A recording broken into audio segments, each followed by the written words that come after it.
निधि का तलाक हो जाता है और निधि तलाक होने के बाद अपने पिता के घर पढ़ती है, पढ़कर एसडीएम बन जाती है।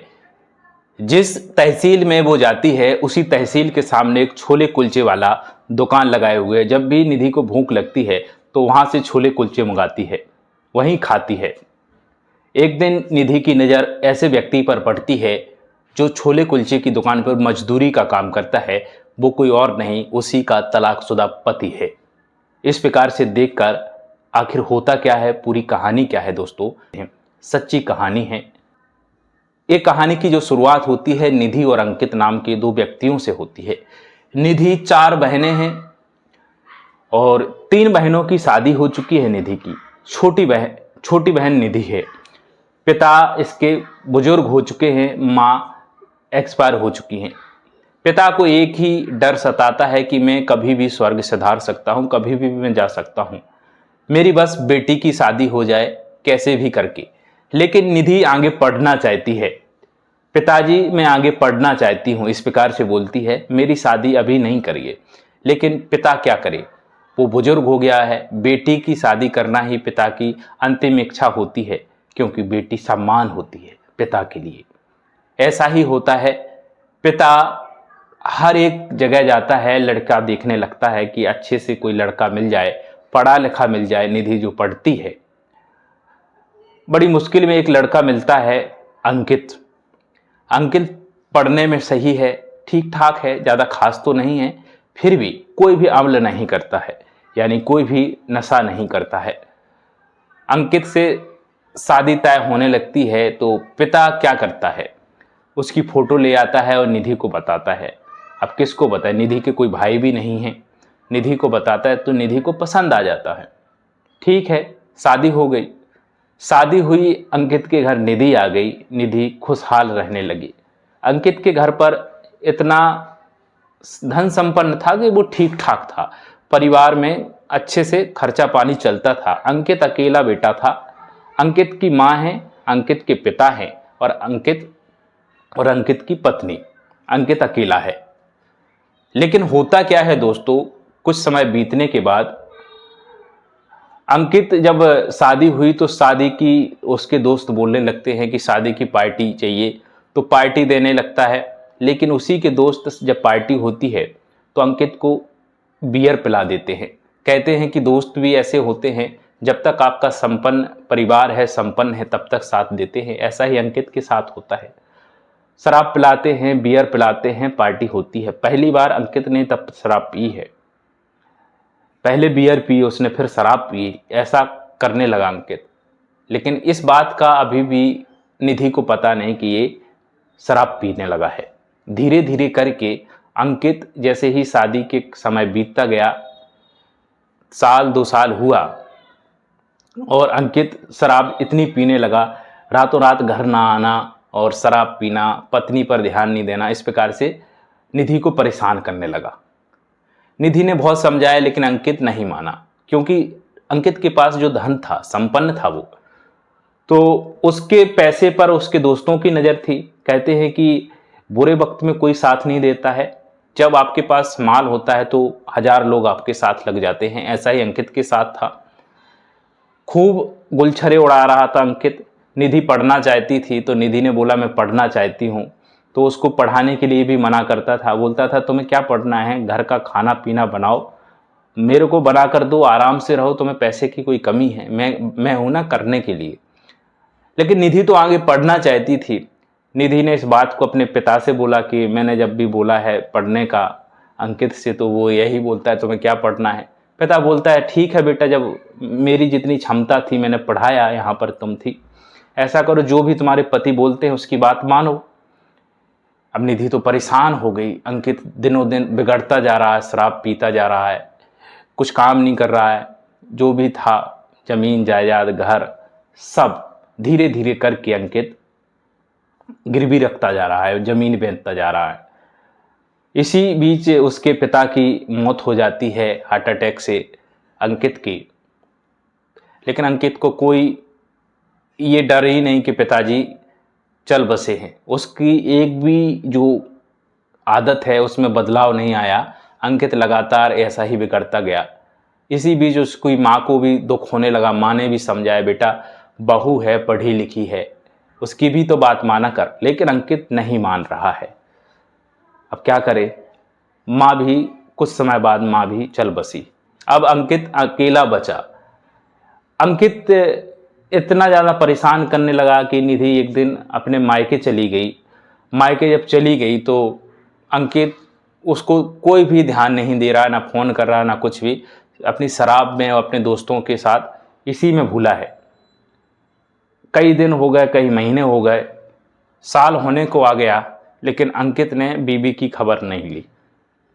अब पिता ने खुद समझाया, बेटा जहाँ तुम्हारी शादी हुई, ऐसा करो तुम वहीं चली जाओ, जैसा भी है उसको समझाओ। फिर से वो आती है, पिता उसको लेकर आते हैं, समझाते हैं, पिता भी समझाते हैं और निधि भी समझाती है, लेकिन अंकित एक भी बात नहीं मानता है। उल्टा ये बोलने लगता है कि ऐसा करो, ज़्यादा तुम बोल रहे हो तो तुम अपनी बेटी को भी ले जाओ, जितना तुमने मेरे को दहेज में दिया है वो भी ले जाओ। इस बात से पिता को बुरा लग जाता है और अपनी बेटी को लेकर आ जाता है। अब अंकित अकेला हो गया घर पर। इसी प्रकार से उसके आदतों का और ऐसा मकड़जाल बनता गया, दोस्त और बढ़ते गए। धीरे धीरे उसका घर बचा था, ज़मीन तो बेच चुका था वो, अब घर भी बेच दिया, मजदूरी करने लगा, ऐसे कंगाल हो गया वो। अब क्या करे, मजदूरी करने लगा तो गांव में मजदूरी करने लगा वो, गांव के लोग ताने देने लगे। अब उसने ये सोचा कि क्या करें, अब यहाँ पे घर भी नहीं है, तो गांव से वो शहर आ गया, बरेली आ गया। बरेली में तहसील के सामने उसने छोले कुलचे की दुकान पर काम करना शुरू कर दिया। पहले मजदूरी की, मजदूरी करने के बाद छोले कुलचे की दुकान पर काम करना शुरू कर दिया। थालियों को उठाना, धोना, पोंछना, ये सब करने लगा वो। इसी बीच उसी तहसील में एक महिला का आना होता है, एसडीएम का आना होता है। एसडीएम जब आती है तो अपने ड्राइवर से बोलती है कि भूख लगी है, कोई दुकान देखो बढ़िया सी। तो वहाँ पर छोले कुलचे की दुकान काफ़ी फेमस हो चुकी थी। उस छोले कुलचे की दुकान पर जाता है वो और वहाँ से छोले कुलचे देता है। महिला को बढ़िया लगते हैं छोले कुलचे, एसडीएम को बढ़िया लगते हैं छोले कुलचे। वो खाती है, खाने के बाद फिर दोबारा भी आती है, फिर से ड्राइवर लेता है। इतने में वो कार से बैठे हुए खिड़की से देखती है तो एक ऐसे व्यक्ति पर नज़र पड़ती है जिसको देखकर वो हैरान हो जाती है। उसको लगता है कि ऐसे इस व्यक्ति को देखा है, क्या ये वही है। वो सोचती है कि मेरा तो तलाक हो चुका है, लेकिन ये यहाँ पर करेगा क्या। उसको डाउट होता है शक्ल हो सकती है सेम टू सेम, लेकिन अंकित नहीं हो सकता है। अंकित वही जिसका तलाक हो चुका है अपनी पत्नी से, तलाक हो गया था वो। अब कंफ्यूज में हो गई कि आखिर ये यहाँ पर क्या कर रहा है कि कोई और है। तो उस डाउट को दूर करने के लिए, दुविधा को दूर करने के लिए एसडीएम अपने ड्राइवर से बोलती है कि अब तुम जाओगे छोले कुलचे लेने, उससे ये ज़रूर पूछना कि तुम्हारा नाम क्या है, तुम कहाँ के रहने वाले हो। तो छोले कुलचे वाला जाता है तो पूछने लगता है तुम्हारा नाम क्या हो, तुम कहाँ के रहने वाले हो। बोलता है मेरा नाम अंकित है और मैं इस गांव का रहने वाला हूँ, और मेरे से कोई गलती हुई क्या। एसडीएम साहब को मैं छोले कुलचे देता हूँ, हो सकता है कोई ख़राब हो गया हो, कुछ गलती हुई है तो माफ़ करें। वो बोलता है कोई गलती नहीं हुई है और वो चला जाता है। और वो ड्राइवर जब जाता है एसडीएम के पास तो बोलता है कि मैडम उसका नाम अंकित है। जैसे ही नाम सुनती है वो और उसके गांव का नाम, तो वो भी बिल्कुल एक प्रकार से उसको धक्का लगता है कि ये इतना, उसके पास इतना घर संपन्न था, हर चीज़ थी, वो आराम से रह सकता था, खाना पीना घर का गुजारा कर सकता था। उसको ठेला लगाने की कोई ज़रूरत नहीं थी, ठेले पे, दुकान पे ठेला नहीं था, कोई मालिक के यहाँ पे काम करने लगा था वो, उसको कोई ज़रूरत नहीं थी। और अय्यासी में ऐसा किया है, काश ये पहले ही मान जाता। अब वो बोलती है कि ऐसा करना, अगली बार जाओगे तुम तो उससे बोलना है कि मैडम ने तुम्हें बुलाया है ऑफिस में। ठीक है मैडम, वो बोल देता है। जब भी ड्राइवर जाता है तो बोलता है कि तुम्हें मैडम ने ऑफिस में बुलाया है। अब और डर जाता है, वो बोलता है कि आखिर हुआ क्या है, और डरते डरते वहाँ पे जाता है। चूँकि दोस्त अब कोई भी साथ नहीं दे रहा है, जिनने दारू पी, शराब पी, इसके पैसे को उड़वाया है, अब कोई साथ नहीं है, अब अकेला है, मजदूरी कर रहा है, अकेला है, कोई भी साथ नहीं। अब डर रहा है कि आखिरकार मैडम क्या बोलेंगी, क्या क्या हो गई, क्या गलती होगी। तो ये जैसे ही एसडीएम का ऑफिस है, उस कार्यालय के बाहर जहाँ पर दरबार में बैठा रहता है सिपाही, वहाँ खड़ा हो जाता है हाथ जोड़ के, और बोलती है मैडम के अंदर बुलाओ, तो अंदर जाता है। अंदर जैसे ही देखता है उसको, तो हक्का बक्का रह जाता है देखकर कि ये तो निधि है, और उसको देखकर उसकी जो नज़रें हैं वो नीचे झुक जाती हैं। निधि बोलने लगती है, एसडीएम बोलने लगती है अंकित से, अब तुम्हारे दोस्त काम नहीं आ रहे हैं, इतनी शराब, इतना सब कुछ किया तुमने, पूरे पैसे लौटाए, पूरी ज़मीन बेच दी, घर बेच दिया, अब वो साथ नहीं दे रहे हैं, अब मजदूरी करने लगी हो। मेरी एक भी बात नहीं मानी, मैं पढ़ना चाहती थी, तुमने पढ़ाने के लिए भी मना कर दिया, बोलने लगे खाना पीना बनाओ, मैं इसके लिए भी राज़ी हो गई, लेकिन तुमने तो शराब पीना, घर पे ध्यान नहीं देना, मेरे ऊपर ध्यान नहीं देना, घर से बाहर रहना, कोई मतलब नहीं था।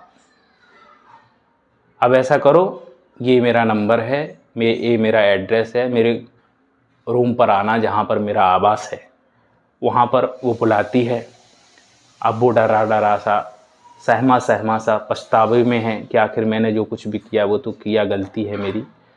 वो जाता है वहाँ पर निधि का पिता है।